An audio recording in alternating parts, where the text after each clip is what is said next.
The following story is based on true events. We changed the names in the narration. However, all 911 calls, interviews, court sections have been left. Join us as we explore the full story behind Emily's life, the details of the investigation, and the tireless pursuit of justice that followed. Las Vegas, a city of dazzling lights and endless opportunities.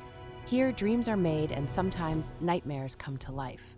Amidst the sparkle, one woman's story stands out, a story of love, ambition, and tragedy. Meet Emily, a woman who left her hometown in Salt Lake City, Utah, seeking a fresh start in the glitzy world of Las Vegas.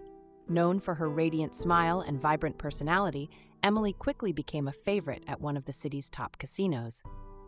It was at this bustling casino that Emily crossed paths with George TFA, a dedicated firefighter and former West Point graduate. Their immediate connection led to a romance that captivated everyone around them. As their relationship blossomed, George and Emily's love story unfolded like a fairy tale. Within a year of meeting, they welcomed their daughter Lily into the world. Their joy was palpable, and their bond seemed unbreakable. Just 3 years later, George and Emily celebrated their union with a beautiful wedding in Hawaii. Surrounded by friends and family, their ceremony was a picturesque reflection of their love and commitment to each other. Their life together appeared perfect. They settled into a comfortable home and enjoyed the vibrant life of Las Vegas.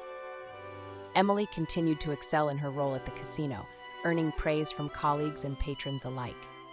George, dedicated to his career as a firefighter, balanced his demanding job with family life. As years passed, however, the pressures of life began to take their toll. Financial strain, coupled with George's increasingly controlling behavior, began to erode their once harmonious relationship. Despite their efforts to maintain a happy facade, the cracks in their relationship widened. Emily confided in friends about her struggles, sharing how George's jealousy and criticism were affecting her.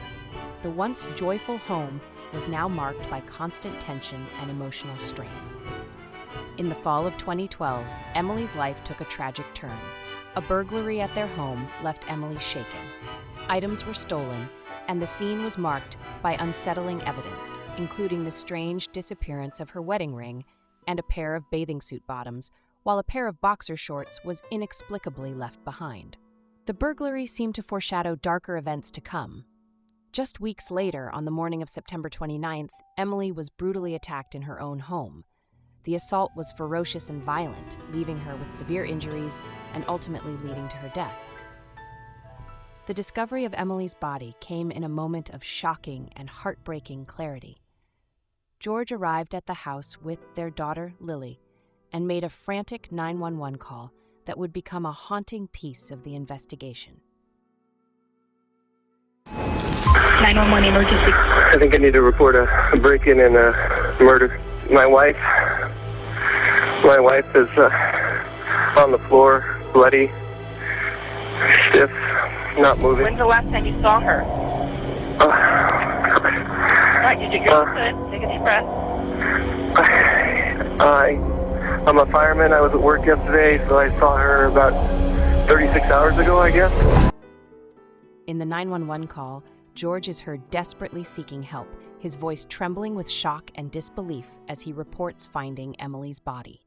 The raw emotion in his voice paints a vivid picture of the immediate aftermath of the crime. The Las Vegas Metropolitan Police Department launched an intensive investigation. Detectives meticulously analyzed the crime scene, gathering evidence and following leads.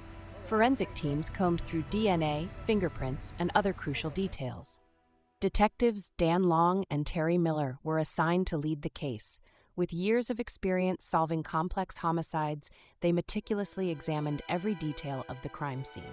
During the investigations, the detectives became aware of some local shop footage, and this is when they became aware of Christopher Ball, a local homeless man who George had befriended some years prior and had paid to do odd jobs for him. Here they were now on shop surveillance, seen purchasing the hammer they believed was used to kill Emily, gloves, and cleaning products. What became interesting to the detectives was that George seemed to be the one pointing out what products they would purchase. As the investigation deepened, another pivotal figure emerged in the case. Big Will, a mutual acquaintance of both George and Christopher Ball, Known for his sharp memory and street connections, Big Will became a crucial witness when he shared new information about Ball's confession. Big Will said, "Chris came to me after it all went down. He was looking scared, real scared. He kept saying that George made him do it. Said George promised him money, a place to stay, and that he'd be taken care of. Chris didn't want to hurt nobody. He thought it was just going to be a scare, like a robbery or something. But when things got out of hand, he didn't know what to do." He said, "I got something to tell you." And I said, "Well, what is it?" He said, "I just murdered a woman." All this led to the arrest of Christopher Ball. Under intense questioning, Ball initially denied any involvement. However, inconsistencies in his story and his known association with George raised red flags for detectives. Detective Terry Miller said, "Ball's stories kept changing. He seemed scared and unsure, but it was clear he knew more than he was letting on." Ball, feeling the pressure of the investigation and facing the possibility of severe charges, eventually cracked. In a tearful confession, he claimed George had manipulated him into participating in the crime, promising him money and a place to stay in exchange for his help. With this new evidence, detectives obtained a search warrant for George's home and car. Inside his vehicle, they found receipts that matched purchases made for supplies consistent with planning a crime, including gloves and cleaning products. While not found at the scene, cell phone records later revealed that George Tiafe had been in frequent communication with Chris, the man he recruited for the crime, before and after the murder. These records were vital in establishing a connection between them. The pressure was mounting on George. His behavior became increasingly erratic, especially after Emily's sister, Paula, called him, demanding answers. Hello? George, Yes, this is Paula. Can you tell me what's going on? Donna passed away. And what did they do to her? Began to unravel. Shortly after the phone call, in a moment of desperation, he attempted to flee. He drove recklessly down the highway, only to lose control and crash his car into a highway barrier. Detective Dan Long said, "That crash was a turning point. It was clear George was breaking under the weight of his actions. He knew the walls were closing in and there was no escape." George survived the crash with minor injuries, but was taken into custody immediately afterward. His behavior and actions in the days following the crash only furthered the case against him. The trial of George Tiafe began on September 8, 2014.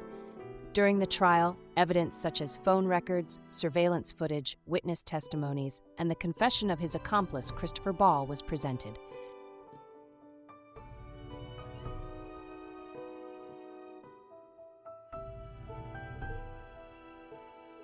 Who told you to make it look like a robbery? George did. I hit her in the head. What happens when you come out that door and you're holding that hammer? She tells me why I'm doing this. She says, "Why are you doing this?" Yes. Who told you to kill her? George. The trial drew to a close. The jury now had to decide the fate of George Tiafe.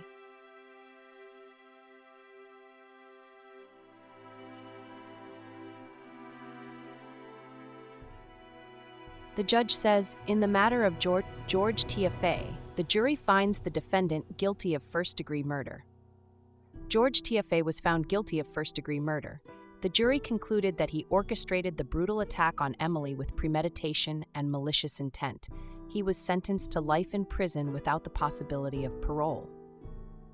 For Christopher Ball, the jury recognized his role in the crime, but also took into account his manipulated and coerced involvement by George. In the matter of Christopher Ball, the jury finds the defendant guilty of second-degree murder. The court sentenced Ball to 15 years to life in prison, with the possibility of parole. The verdicts brought a measure of justice for Emily's family, who could finally begin the long process of healing from their tragic loss. Though two lives were lost in different ways, Emily's to violence and George's to his own actions, the decisions of the jury ensured that the full truth of what happened was acknowledged. Paula said, "We're relieved with the verdicts, but it's a bittersweet victory. We miss Emily every day, but we're thankful that justice was served." But if I lay down and I play dead and I stay dead, maybe you'll get sick of being the monster.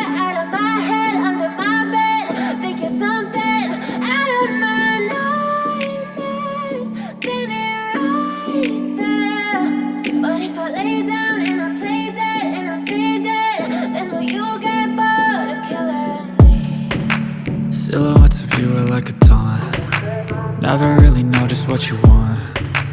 With you I don't ever feel calm. I can feel the sweat inside my palm.